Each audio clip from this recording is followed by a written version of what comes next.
Welcome to the first Coaches Show here on the Spartan Digital Network, and today we are joined by Coach Jake Alvernia. And Jake, thank you for taking a few minutes to talk about the men's soccer team. Yep, happy to be here, Brad. We appreciate it. Big start for the MBU men's team this year, undefeated season so far. Tell us a little bit about the excitement this year and what some of these new players have brought to the table. We've got a lot of good JUCO transfers as well as some key freshmen that came in and are contributing, and guys are really excited right now. The locker room after the first conference victory against Lyon was really upbeat. It was pretty cool to see. It's been a long time since we've seen a lot of excitement around our soccer programs, and this year has been very, very exciting to say the very least. One of the best starts in program history, first-year head coach. What is that like for you to come into this program and be able to have that much success early?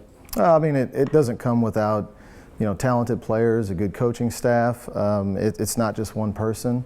And so it's humbling to be where we're at this point. Now, you mentioned your record in the American Midwest Conference, and right now you're undefeated. You got your first win against Lyon. Congratulations. Thank you, yeah. Great start so far. We know we're in a very tough conference in the American Midwest Conference. Tell us a little bit about what we're expecting to see here in the next few weeks for the Spartans. Well, it all starts back at the recruiting aspect. Back in December, the recruiting efforts that were put in were really geared towards Columbia and Hannibal to be able to challenge and knock them off the post that they've been accustomed to lately. And so, I think that's going to be the real test is when we go into the game against Columbia and then carry on throughout the conference until we get to Hannibal. Columbia College is one of those that is traditionally very good. Hannibal LaGrange, traditionally very good. I know you and I have talked about off camera about how big those games are for this program, especially for some of these guys that have been here for 4 years, 3 and 4 years. Guys like Oscar Rojas, who are just having tremendous success this year. Talk a little bit about some of these guys that have been here for a while and experiencing the success for the first time. Yeah, and that's an interesting dynamic because we've got guys that. We're undefeated, and yet there's a lot of competition for playing time right now. And that's a neat dynamic to have, I suppose. Oscar, his play this year has been fantastic. Years past, he's dove in a little bit defensively, and it's killed him positionally, and he's corrected that, and he's just playing wonderful. And we also know that Greg Kranz is again having another great year, another goal the other day. Yeah. Talk about the way he has been able to lead on this team. Well, Greg he started off slow, and he was putting in a lot of good work on, defensively, offensively, but the result wasn't there. And a lot of times that's how these strikers are judged is by their production. Against Greenville, he goes down in the box, draws a PK. I couldn't be on the sideline for that one, but I would have given it to him. But, instead Joe steps up and unfortunately misses that PK. And to Greg's credit, he comes back with a heck of a game, puts 2 in, gains an assist, and then he jumps in nets and solidifies the and of course, you're talking about Greg playing 22 minutes in net the other day. Yeah.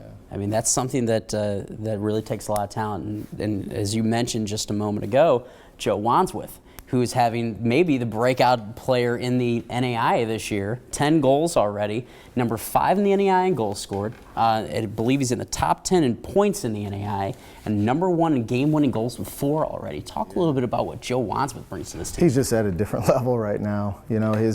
His work rate is fantastic.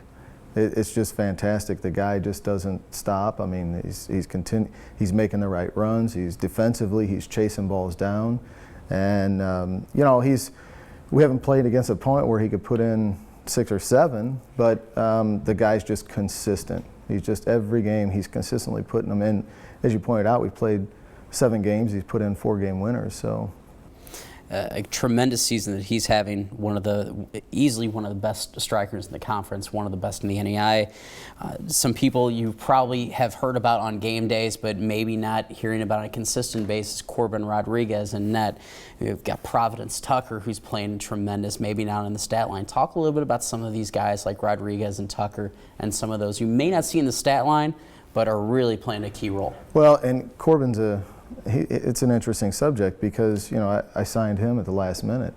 We went from feeling pretty solid in terms of 3 solid keepers coming in, and one reason or another, we've got the one in, but he was ineligible, and John Schnurbush, and then the other 2 we ended up not getting in at the last minute. So bringing him in at the last minute was huge, and he's been great in the nets. You know, defensively, we still need to shore up some things defensively. We're giving up too many goals at this point, but you know, offensively, it's hard to stop us right now. It's been a great ride so far, and you've got some big games coming up.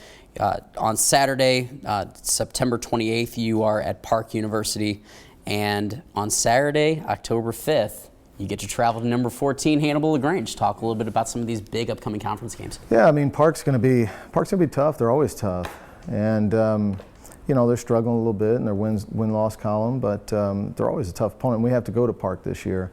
Last year was an emotional win for us against Park, and you know, I'm sure that they're going to remember that when we go up there next year, or up on a couple Saturdays from now. And so, you know, we really need to be on top of our game to take them down. Hannibal, as you mentioned, they were number 2 until they had a loss and a tie put on them in the last week. But again, they're a tough team. It's going to be a big challenge for us. But the one thing that, you know, I would say about our team right now is we're finding ways to win, and it doesn't always have to be pretty. But right now, our guys collectively believe in each other, and it's absolutely a fun thing to watch. Well, Coach, certainly an exciting season. Best of luck the rest of the way, and thank you for joining us. You're watching the Spartan Coaches Show here on the Spartan Digital Network.